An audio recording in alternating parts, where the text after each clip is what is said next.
অনেক প্রাচীন একটা প্রবাদ আছে জানো তো, পুরুষ মানুষের ভালো রান্না করতে জানা সুখী দাম্পত্য জীবনের অন্যতম একটা শর্ত। তো প্রবাদটা কতটা ঠিক কতটা ভুল সেটা আমি বলতে পারবো না, তবে একটা জিনিস আমি বলতে পারি, সব পুরুষ মানুষকে বেসিক কিছু রান্নাবান্না অন্তত শিখে নেওয়ার দরকার। কখন কাজে লেগে যায়, সময় অসময় রেস্টুরেন্টে বা হোটেলে তো আর ছুটতে হবে না, বাড়িতে মনের মতো করে রান্নাবান্না করে গুছিয়ে খেতে পারবে। তবে আবার যেটা হচ্ছে, সারাদিন পরে বন্ধুরা আমি বাড়িতে এসে একটু গুছিয়ে গাছিয়ে সুন্দর করে ধৈর্য ধরে একটা জিনিস রান্না করেছি, তো একটু দেখাই তোমাদেরকে। তো আজকে বন্ধুরা খুব সুন্দর করে চিলি পনির রান্না করলাম দেখো। তো সম্ভবত চিলি পনিরটা প্রথম করলাম, সবসময় চিলি চিকেনই করে থাকি। আর সঙ্গে যেটা রয়েছে সেটা হচ্ছে এর মধ্যে অন্য কিছুই না, এর মধ্যে রুটি রয়েছে। তো এটা আমি হোটেল থেকে আর কি কিনেই এনেছি।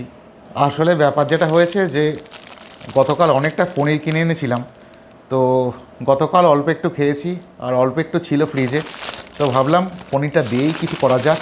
তারপরে মাথায় আসলো চিলি চিকেন তো মাঝে মাঝেই করে খাই, তাহলে চিলি পনির করি দেখি কীরকম লাগে। তো ওই একই স্টাইলেই করা। তো আমি এখনও সত্যি কথা বলতে টেস্ট করিনি।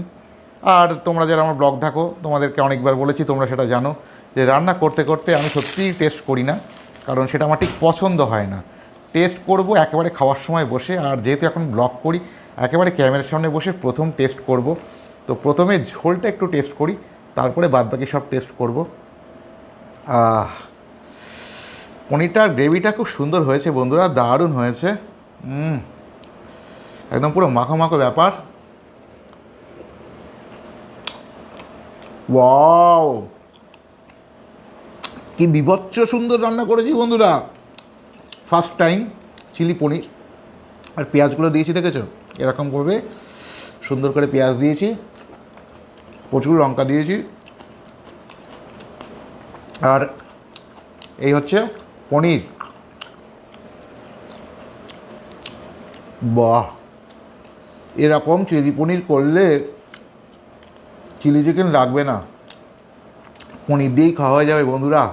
আহা, মানে কি বলবো, মানে তোমাদেরকে আমি বোঝাতে পারছি না, এত সুন্দর যে রান্নাটা করেছি, মানে নিজের জিভকে বিশ্বাস করতে পারছি না এটা আমি রান্না করেছি।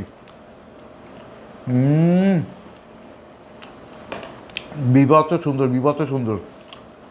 তো তোমরা চিলি পনির খাও, মানে বাড়িতে করে খাও, কীরকম লাগে তোমাদের চিলি পনির কমেন্টে জানিও। একটু পেঁয়াজ খাই, পেঁয়াজটাও খেতে হেভি লাগছে।